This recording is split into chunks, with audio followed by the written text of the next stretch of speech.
A komondor az egyik legismertebb pásztorkutyafajtánk. Valószínűleg őseinkkel a népvándorlás idején került a Kárpát-medencébe, de nem kizárt az sem, hogy ezeket a nagytestű pásztorkutyákat a kunok hozták be még a 13. század közepén. Feladata már akkor sem a terelés volt, hanem a kuvaszhoz hasonlóan a nyáj megvédése a ragadozóktól és a tolvajoktól, hiszen őseink legfontosabb vagyontárgya maga az élő állat volt.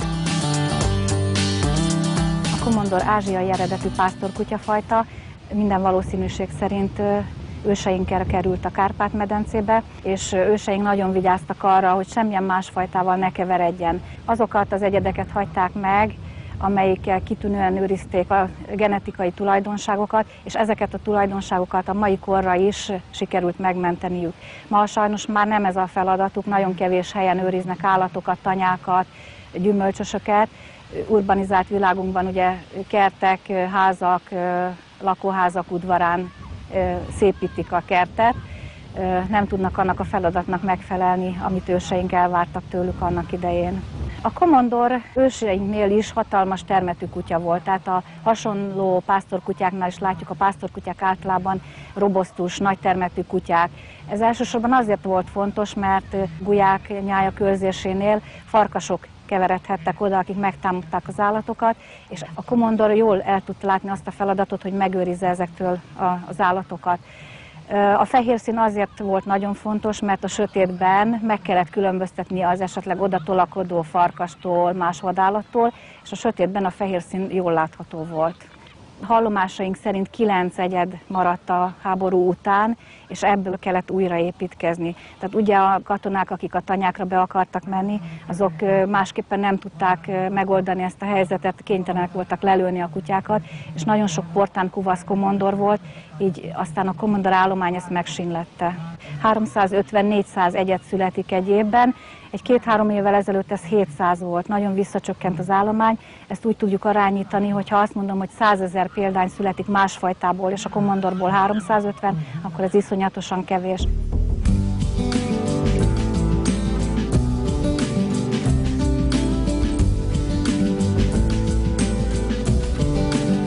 Legelőször, amikor ránézünk egy komondorra, egy komondor nem kvadratikus, hanem téglalap alakú felépítésű, egy kissé hosszabb, de nagyon izmos hátvonal jellemzi a fajtát.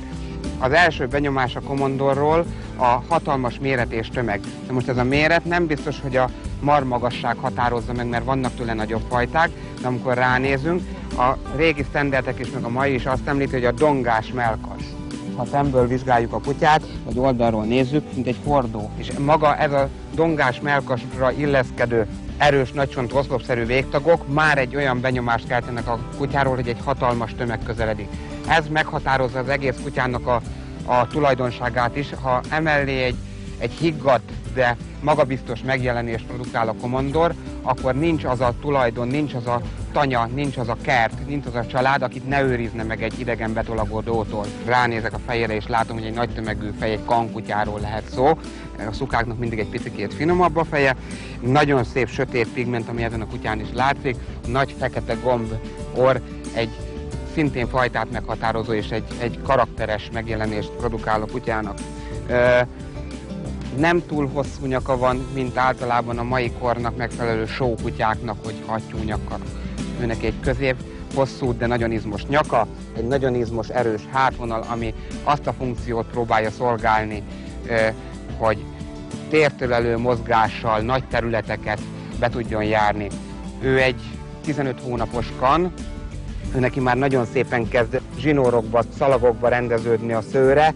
Egy 3-4 éves korára ez egy egészen középhosszú, akár földig érő, erős rasztás szőr. Ő neki a korának megfelelő tömegű, jó minőségű szőre van ennek a kutyusnak. A hatalmas bunda tökéletesen véd az időjárás viszontagságaitól. Ezért a komondornak nincs szüksége házra, csak egy helyre, ahová behúzódhat az eső vagy a hó elől.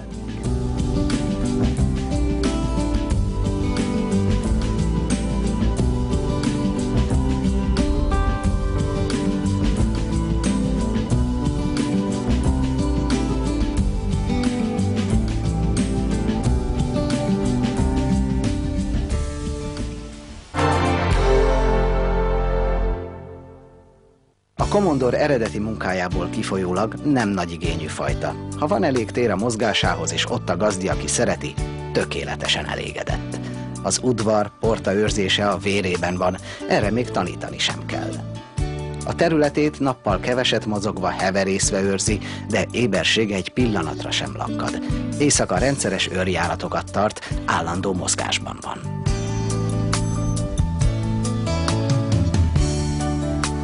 A komondor az kizárólag területőrző. Magyarul egy nagy sportpályán volt a feleségem gondnok, és oda kellett olyan kutya, amikor nem vagyunk ott, hogy ne tudjanak bejönni. Ugye a magyar vizsla az nem erre való, a német juhász meg nem vált be sajnos, és azért nem vált be egyébként, mert nagyon munkaigényes. A komondort nem kell tanítani őrzővédő feladatára, ő nagyon jól tudja, hogy az az ember, aki nekem nem szimpatikus, az élből neki sem, és a területét, ha nem vagyunk otthon, akkor mindig megőrzi. Ha kimozdítom a területéről, akkor egy jámbor jószág, de úgynevezett mesgyekutyának is hívták régebben, hiszen a tanyákon nem volt kerítés, a kerítésen belül voltak a kuvaszok, az úgynevezett pitvarban, és a komondor a kinti területet őrizte. Ő nagyon jól tudta, hogy meddig tart a tanya gazdának a földje, ugye természetes megjelölése volt a földművelés közben mindenkinek, és ezt a kutya azonnal jelezte. Ő mindig a legmagasabb pontra helyezkedtek el, általában több komondort tartottak, és ugatásával és a támadásával, ugye a megjelenése maga, a robosztussága, a nagy szőrköntöse ijesztővé tette az idegen számára. Ezért mindig tartottak a komondoros tanyáktól. Hál' Istennek, mióta komondorunk van, ez is egy elég nagy porta, egy holdon fekszik, és még ide se, amióta komondorok vannak, nem akartak bejönni.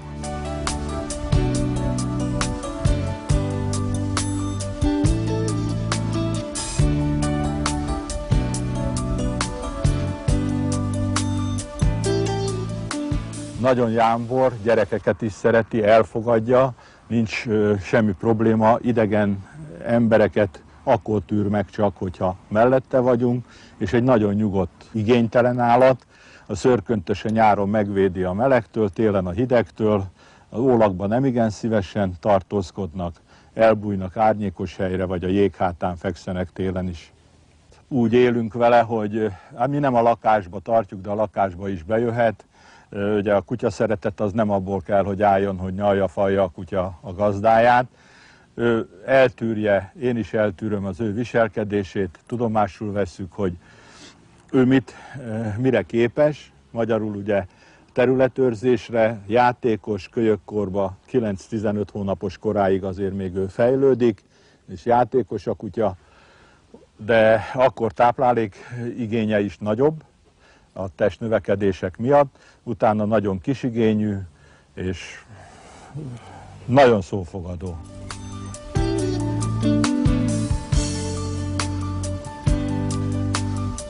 Minden állatnál, főleg minden kutyánál is legalább annyira következetesnek kell, ha nem következetesebbnek, mint egy gyermekkel. Ha én egyszer azt mondom neki, hogy ide gyere, akkor jöjjön oda, ha maradnia kell. Mondjuk arra a komondor azért nem alkalmas, hogy lefektetem, mint a német juhászt vagy a vadászkutyát, és maradj ott, neki nem is ez a dolga. De a szófogadossága, az engedelmessége, általában azért tartunk kennelben, ilyen nagy területen komondort, hogyha idegen jön, vagy bárki a kennelbe szó nélkül, illetve első szóra be kell, hogy menjen, és ott elfoglalja a helyét. Ez a kutya például, ez a nyitott kennelbe jobban érzi magát, mint hogyha kiengedem szabadon és nyitva hagyom, vagy bezárom a kennelt, mert ő állandóan a nyitott kennelbe fekszik, de azonnal tudja, hogy ha idegen jött a területre, akkor körbejárja, vagy jelzi, akár a kertnek a legvégsőn is megérzi azt, hogy valaki idegen jött. Úgyhogy ezek olyan tulajdonságok, ami a komondort komondorrá teszi. A komondor, ha helyesen nevelik, sohasem akarja elsőbbségét bizonyítani gazdájával szemben. Kimondottan embercentrikus, szeretetét nem csak a gazdájára, hanem a családtagokra és a közeli barátokra is kiterjeszti.